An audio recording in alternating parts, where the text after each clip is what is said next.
고백하심으로 새벽기도에 시작하도록 하겠습니다. 전능하사 천지를 만드신 하나님 아버지를 내가 믿사오며 그 외아들 우리 주 예수 그리스도를 믿사오니 이는 성령으로 잉태하사 동정녀 마리아에게 나시고 본디오 빌라도에게 고난을 받으사 십자가에 못 박혀 죽으시고 장사한 지 사흘 만에 죽은 자 가운데서 다시 살아나시며 하늘에 오르사 전능하신 하나님 우편에 앉아 계시다가 저리로서 산 자와 죽은 자를 심판하러 오시리라. 성령을 믿사오며 거룩한 공회와 성도가 서로 교통하는 것과 죄를 사하여 주시는 것과 몸이 다시 사는 것과 영원히 사는 것을 믿사옵나이다. 아멘. 찬송가 425장 찬양하겠습니다. 425장입니다. 주님의 뜻을 이루소서. 함께 찬양하겠습니다.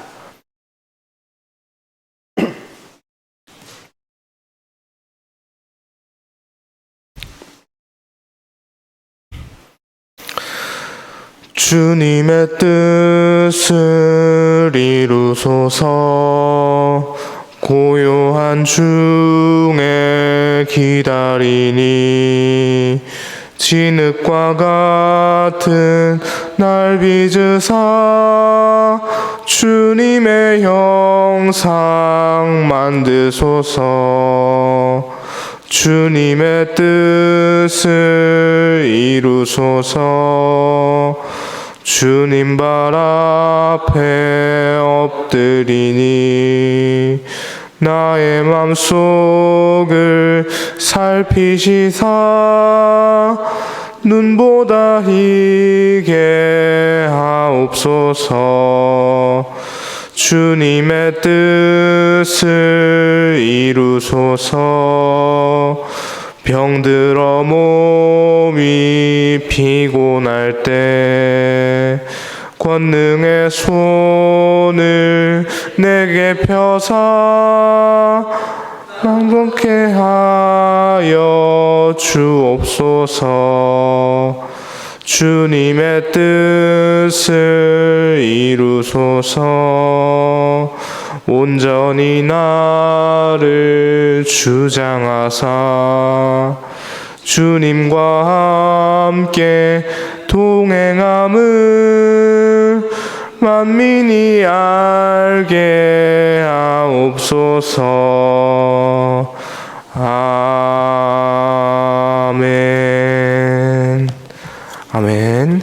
이 시간 함께 보실 하나님의 말씀은 신명기 27장 11절에서 26절 말씀입니다.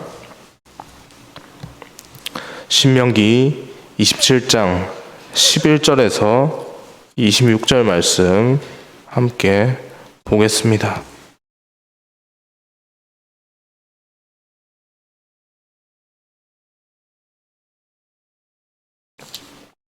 찾으셨으면 제가 먼저 11절 말씀 읽고 교독하다가 마지막 절 26절 말씀 함께 읽겠습니다. 모세가 그날 백성에게 명령하여 이르되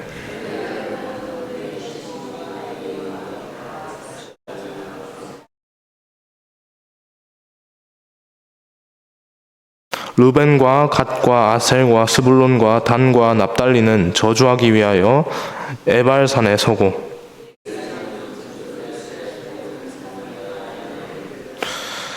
장색의 손으로 조각하였거나 부어 만든 우상은 여호와께 가증하니 그것을 만들어 은밀히 세우는 자는 저주를 받을 것이라 할 것이요 모든 백성은 응답하여 말하되 아멘 할지니라.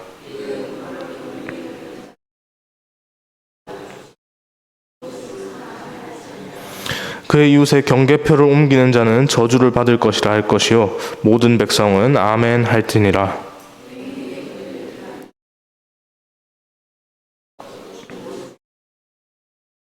개이나 고아나 과부의 송사를 억울하게 하는 자는 저주를 받을 것이라 할 것이요 모든 백성은 아멘 할지니라.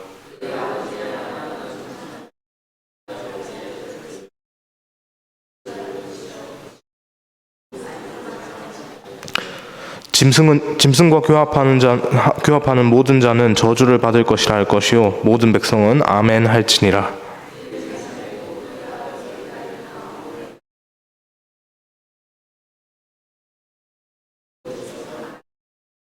장모와 동침하는 자는 저주를 받을 것이라 할 것이요 모든 백성은 아멘 할지니라.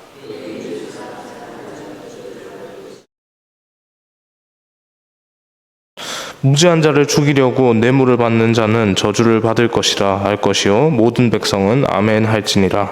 이 율법의 말씀을 실행하지 아니한 자는 저주를 받을 것이라 할 것이요 모든 백성은 아멘 할지니라. 아멘. 오늘도 계속해서 신명기의 말씀을 함께 읽어가면서 말씀을 살필 때 하나님께서 은혜 주시기를 소망합니다. 네. 여러분, 신명기는 이스라엘 백성들을 향한 모세의 설교집인데요. 세 편의 설교가 이 신명기 가운데 기록되어 있습니다. 오늘 본문 27장에서는 이제 모세의 세 번째 설교, 어떻게 보면 모세의 마지막 설교가 되는데요. 이 마지막 설교가 시작이 됩니다. 전통적으로 이 신명기에 기록된 세 번째 설교를 모세의 이 고별 설교로 보는데 왜 이 고별 설교일까요? 여러분도 아시다시피 모세는 가나안 땅에 입성하지 못한 채 이 모압 땅 느보 산에서 죽음을 맞이합니다. 모세는 자신이 가나안 땅에 들어가지 못할 것을 이미 알고 있었습니다. 하나님께서 그것을 모세에게 알려주셨기 때문이죠. 미리 모세에게 알려주셔서 그 모세 이후에 이스라엘의 상황을 좀 준비하도록 하셨습니다. 그래서 모세가 후계자도 선정을 하였고요. 뭐 이런 저런 일들을 했었죠. 그래서 모세는 또 그 후계자 선정과 별개로 자신의 마지막 고별 설교를 통해서 가나안으로 입성할 백성들에게 가나안 땅을 차지한 후에 율법에 순종해야 축복받는 민족이 된다라는 것을 이렇게 권면하는 것을 또 볼 수 있는데요. 축복과 저주를 선포하기 전에 먼저 이스라엘을 지파에 따라서 지파가 몇 지파가 있습니까? 12지파가 있습니다. 12지파가 있는데 12지파를 둘로 나누어서 6지파씩 이렇게 각각 그리심산과 에발산에 서도록 했습니다. 본문 12절 13절 말씀입니다. 12절 13절 말씀 다시 한번 함께 읽겠습니다. 너희가 요단을 건넌 후에 시몬과 레위와 유다와 이사갈과 요셉과 베냐민은 백성을 축복하기 위하여 그리심산에 서고 르벤과 갓과 아셀과 스불론과 단과 납달리는 저주하기 위하여 에발산에 서고. 그리심산에 선 지파와 에발산에 선 지파가 어떤 기준에 따라서 나누어졌을까요? 6지파씩 나누어졌는데 어떤 기준에 따라서 나누어졌을까요?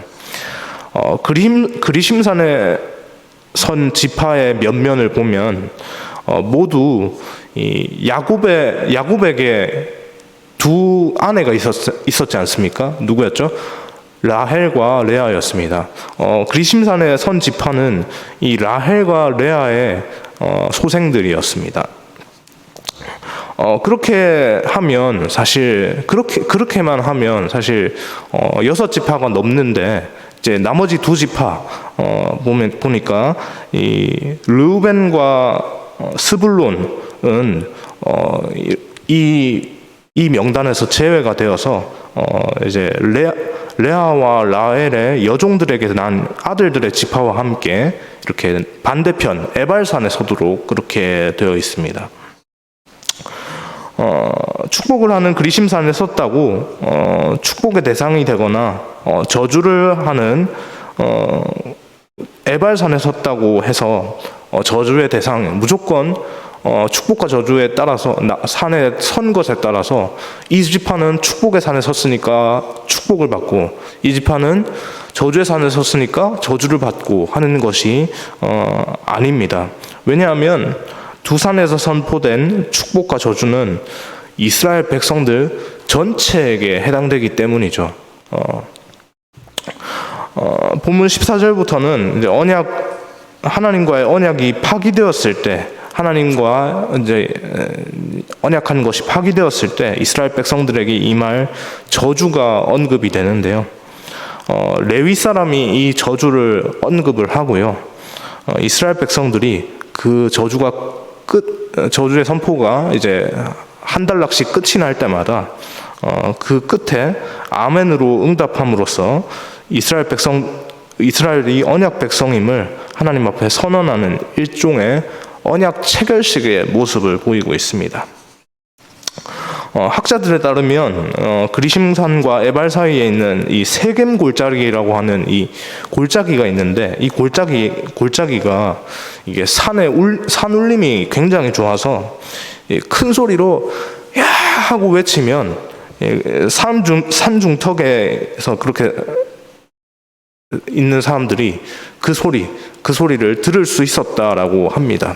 그래서 이 레위인이 그리심산과 에발산 사이에서 그 골짜기에서, 세겜 골짜기에서 저주를 선포할 수 있었고, 그 선포된 저주 큰 소리로 울려 퍼진다고 했습니다. 그 큰 소리로 에발산과 그리심산에 울려 퍼진 그 소리를 듣고 백성들은 아멘 할 수 있었다라고 그렇게 보고 있습니다. 여러분, 죄를 범한 경우에 저주를 받을 것이라는 이 내용, 너희가 이런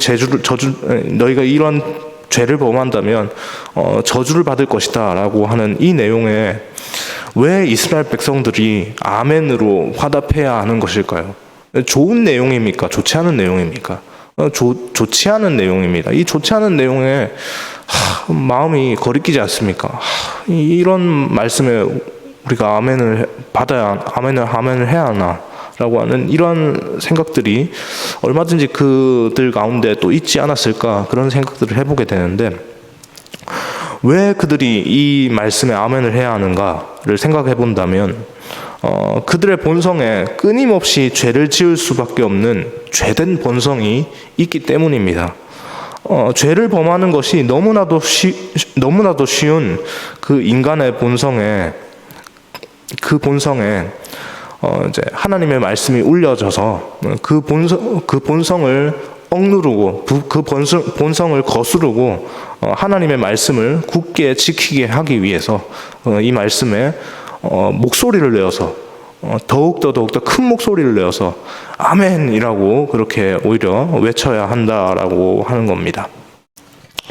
여러분, 하나님은 죄의 기준을 정하시고 죄인을 심판하시는 분이십니다. 특별히 하나님께서는 이스라엘을 하나님의 백성들로 삼으시고 친히 그들의 왕이 되셨는데요. 왕이신 하나님께서 선함 그 자체이시기 때문에 그 하나님의 백성인 이스라엘 또한 마땅히 그 선을 행하고 선한 모습대로 그렇게 선을 드러내면서 그렇게 살아야 합니다.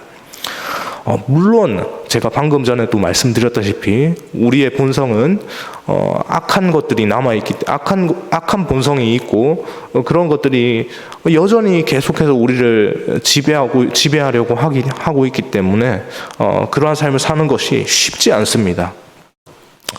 이스라엘의 역사 또한 그것을 너무나도 잘 보여주지 않습니까? 그것이 쉽지 않다라는 것을 우리가 이스라엘의 역사를 통해서도, 성경에 기록된 이스라엘의 역사를 통해서도 잘 볼 수 있습니다.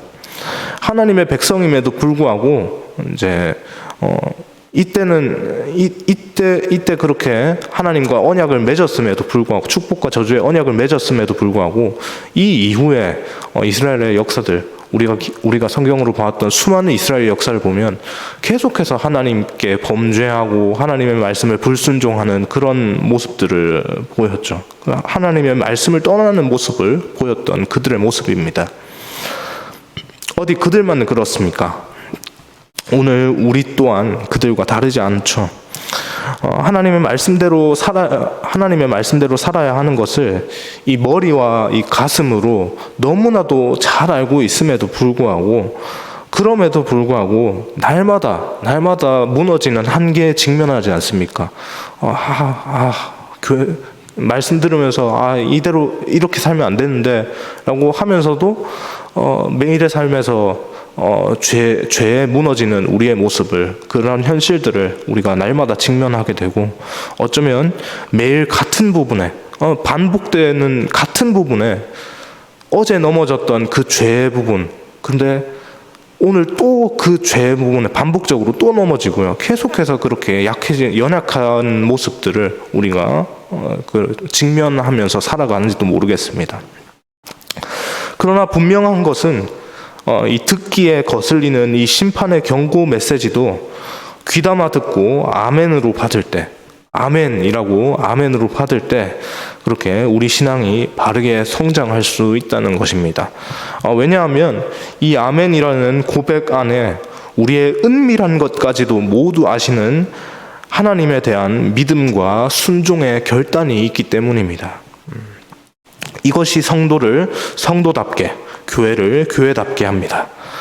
오늘 본문에 기록된 이 부정적인 말들, 이런 저주에 대한 말들에 대해서 아멘으로 받아서 마음에 새기는 자들에게 하나님께서 허락하시는 복이 임할 줄로 믿습니다. 말씀을 정리하도록 하겠습니다.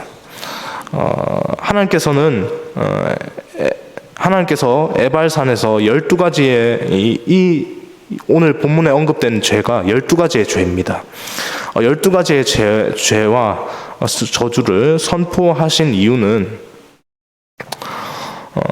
이스라엘이 하나님과의 언약을 깨뜨려서 심판에 이르지 않도록 주의를 주시기 위함입니다. 결코 이스라엘을 너희는 저주를 받을 백성이다, 이렇게 지금 그렇게 단정 짓고 그렇게 저주를 선포하시는 것이 아닌 것이죠.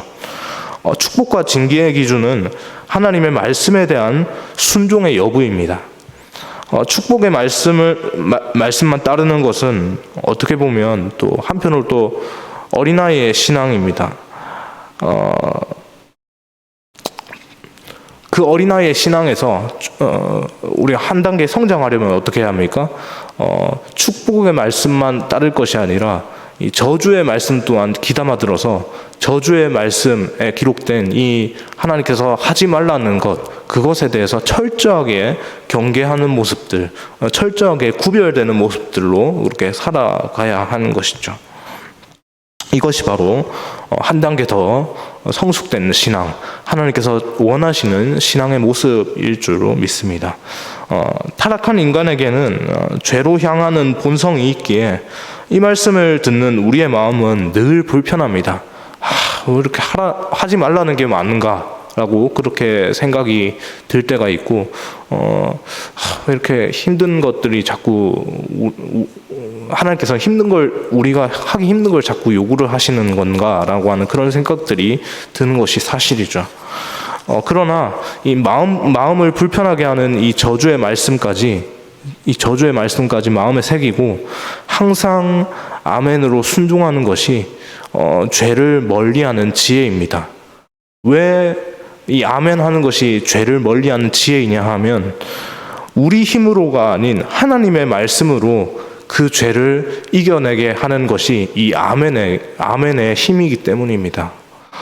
아멘을 함으로써 하나님, 그 말씀을 전적으로 믿습니다. 하나님, 순종하겠습니다. 라는 말만 있을 뿐만 아니라 그 뒤에 괄호로 쳐져서 숨겨져 있는 말입니다. 그 뒤에 하나님, 그러나 저에게는 사실 이 말씀을 지킬 만한 힘과 능력이 없습니다. 하나님, 그럼에도 불구하고 하나님께서 이렇게 저희에게 명령하시니 저는 이 말씀대로 살아가고 싶은데 저에게 힘이 없으니 하나님, 힘을 좀 주십시오.